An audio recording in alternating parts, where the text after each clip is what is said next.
दोस्तों, भारत में बहुत से बादशाहों ने हुकूमत की, चाहे वो भारतीय हों या विदेशी। मगर आज हम बात कर रहे हैं एक मुस्लिम महिला की जिसने भारत ही नहीं, इस्लामिक इतिहास में पूरी दुनिया में किसी देश पर पहली बार हुकूमत की थी। कौन थी वह महिला? चलिए जानते हैं इस वीडियो में। कहानी शुरू होती है उस ओर से, जब 1206 में मोहम्मद गोरी अपने जीते हुए प्रदेशों को अपने गुलाम कुतुबुद्दीन ऐबक को सौंप कर वापस लौट गया। इस तरह भारत में कुतुबुद्दीन ऐबक की गद्दी संभालने के बाद गुलाम वंश की नींव पड़ी। 1210 में पोलो खेलते हुए घोड़े से गिरकर कुतुबुद्दीन ऐबक की मौत हो गई और गद्दी पर उसका बेटा आराम से बैठ गया। मगर वह बहुत ही आलसी और कायर था, तो उसे गद्दी से हटाकर कुतुबुद्दीन ऐबक का गुलाम और दामाद इल्तुतमिश गद्दी पर बैठा। दोस्तों, कुतुब मीनार जो दिल्ली में है, उसकी बुनियाद तो कुतुबुद्दीन ऐबक ने डाली थी, मगर उसको पूरा उसके दामाद इल्तुतमिश ने ही कराया था। रजिया सुल्तान इसी सुल्तान इल्तुतमिश की बेटी थी। रजिया के अलावा सुल्तान के 11 बेटे भी थे, मगर रजिया सुल्तान बहुत ही अक्लमंद, होशियार और बहादुर थी। उसके सामने उसके भाई निहायत ही मक्कार और कायर थे, इसलिए सुल्तान को सबसे ज़्यादा भरोसा अपनी बेटी रजिया पर ही था। सुल्तान हर जगह और हर मामले में, यहाँ तक कि सरकार के कामों में अपनी बेटी रजिया को ही बेटों से ज़्यादा अहमियत देता था। यह बात इल्तुतमिश के बेटों को बहुत गलत लगती थी। उन्हें लगता था कि हम जैसे 11 बहादुर बेटों को छोड़कर सुल्तान अपनी बेटी को ही, जो कि एक लड़की है, ज़्यादा अहमियत देते हैं। रजिया बचपन से ही बहुत बहादुर थी। उसने बचपन से ही घुड़सवारी, तलवारबाजी और तीरंदाजी जैसे काम सीख लिए थे। सुल्तान इल्तुतमिश कहीं भी जाते तो अपने शासन की बागडोर अपनी बेटी रजिया को ही सौंप कर जाते। इल्तुतमिश को अपनी बेटी रजिया पर इतना भरोसा हो गया था कि उन्होंने फैसला कर दिया था कि मेरे मरने के बाद सुल्तान रजिया को ही बनाया जाए। सुल्तान के इस फैसले से दरबारी नाराज़ हो गए और उन्होंने आवाज़ उठानी शुरू कर दी कि सुल्तान अपने 11 बेटों के होते हुए बेटी को सुल्तान क्यों बनाएंगे, और हम लोग एक औरत की हुकूमत कैसे बर्दाश्त कर सकते हैं। दूसरी ओर इल्तुतमिश की बीवी शाह फुरकान अपने बेटे रुकनुद्दीन को सुल्तान बनाना चाहती थी, इसलिए वह भी सुल्तान के फैसले के खिलाफ खड़ी हो गई। मजबूरन दरबारियों के दबाव में आकर सुल्तान इल्तुतमिश को अपना फैसला बदलना पड़ा। जब सुल्तान इल्तुतमिश की मौत हो गई तो उसके फैसले के मुताबिक सल्तनत का अगला बादशाह उसका बेटा रुकनुद्दीन बना दिया गया। रुकनुद्दीन एक याचक किस्म का इंसान था। वह गद्दी पर तो जरूर बैठा, लेकिन असल सत्ता उसकी मां शाह तुर्काने के हाथ में थी। शाह तुर्कमान लोगों पर जुल्म करती थी। उसने महल में मौजूद अपने दुश्मनों को चुन चुन कर ख़त्म करना शुरू कर दिया। इसके बाद उसने इल्तुतमिश के बाकी बेटों को भी परेशान करना शुरू कर दिया, ताकि कोई उसके खिलाफ आवाज़ ना उठा सके। अब जो दरबारी रजिया सुल्तान के औरत होने की वजह से सुल्तान बनने के खिलाफ थे, उन्हें समझ आ गया कि वे आज भी एक औरत की हुकूमत में हैं, तो फिर रजिया ही क्यों ना सुल्तान बना दी जाए। दरबारियों ने रुकनुद्दीन को गद्दी से हटाकर रजिया को सुल्तान बना दिया। इस तरह पहली बार 1236 में इस्लामिक इतिहास की पहली महिला रजिया सुल्तान बनी। हिंदुस्तान में रजिया सुल्तान के नाम के सिक्के चलाए गए।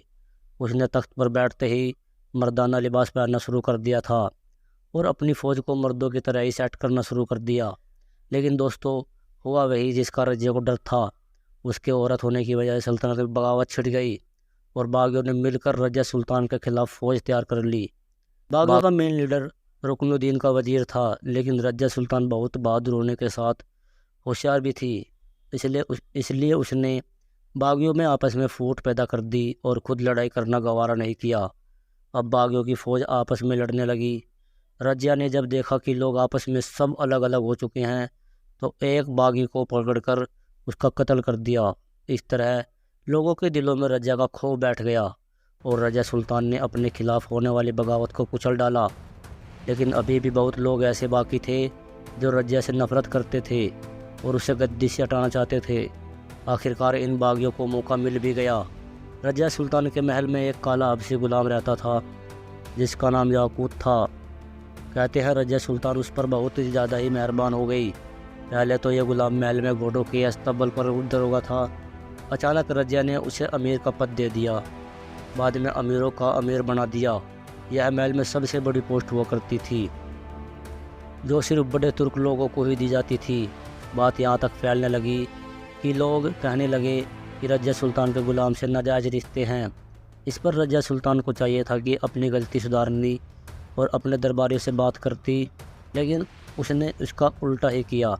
और यही नहीं, रजिया ने उसे काले ग़ुलाम को अपना खास बॉडीगार्ड बना लिया। इसके बाद वह ग़ुलाम रजिया के साथ हर वक्त रहने लगा। रजिया सुल्तान ने सल्तनत के बड़े बड़े फैसलों में उस काले ग़ुलाम की सलाह लेनी शुरू कर दी। नाराज़ दरबारियों ने उसके खिलाफ बगावत की और एक बड़ी फ़ौज तैयार कर ली।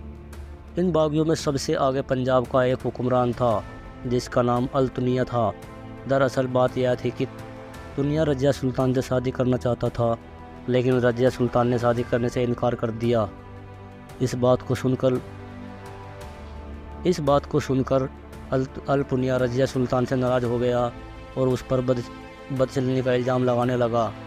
रजिया को जब इस बात की जानकारी हुई तो उसने अल-दुनिया को जवाब देने का फ़ैसला लिया और वह एक बड़ी फ़ौज लेकर अल-दुनिया पर हमला करने निकल पड़ी।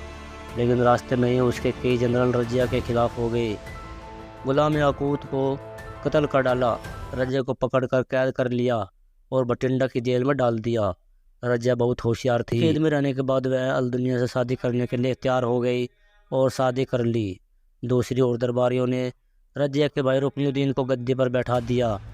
अपने शोहर के साथ मिलकर रजिया सुल्तान ने एक बड़ी फ़ौज तैयार की और अपनी पुरानी सल्तनत दिल्ली को हासिल करने के लिए निकल पड़ी। दिल्ली आने पर रजिया की अपने भाई के साथ भयंकर जंग हुई, लेकिन रजिया सुल्तान की हार हो गई और वह भागकर अपने शोहर की हुकूमत बठिंडा वापस आ गई। रजिया लड़ाई में हार तो जरूर गई, लेकिन रजिया आसानी से हार मानने वाली औरतों में से नहीं थी। कुछ दिन रुकने के बाद रजिया सुल्तान ने फिर से एक बड़ी फ़ौज तैयार की और दिल्ली पर हमला कर दिया। इस बार रजिया सुल्तान के सारे सिपाही उससे अलग हो गए और भाग गए। रजिया सुल्तान को फिर से हार मिली। इस बार वह बठिंडा ना पहुंच सकी और वही जंगलों में भूखी प्यासी भटकने लगी। जंगल में रजिया को एक किसान मिला। रजिया सुल्तान भूख से बेहाल थी। किसान ने फ़कीर समझकर आधी रोटी रजिया को दे दी। रोटी खाकर रजिया सुल्तान वहीं लेट गई और उसे नींद आ गई। कहते हैं रजिया सुल्तान ने खुद को छिपाने के लिए अपने शाही लिबास के ऊपर से फ़कीरी लिबास पहन लिया था। नींद में रजिया का फ़कीरी लिबास खिसक गया और शाही लिबास ऊपर आ गया। किसान की नज़र जब रजिया के शाही लिबास पर पड़ी तो वह हैरान रह गया। अंदर उसने बहुत सारा सोना पहन रखा था। सोना देखकर किसान को लालच आ गया। उसने वहीं पर रजिया को कत्ल कर दिया और उसको वहीं दफना दिया। हालांकि बाद में वह पकड़ा गया और उसके ज़रिए ही रजिया के कब्र का पता चला। तो दोस्तों, ये थी हिंदुस्तान की पहला मुस्लिम सुल्तान रजिया। रजिया सुल्तान की कहानी आपको कैसी लगी हमें कमेंट करके अपनी राय ज़रूर दें। वीडियो पसंद आई हो तो उसे लाइक, शेयर और चैनल को सब्सक्राइब करना ना भूलें।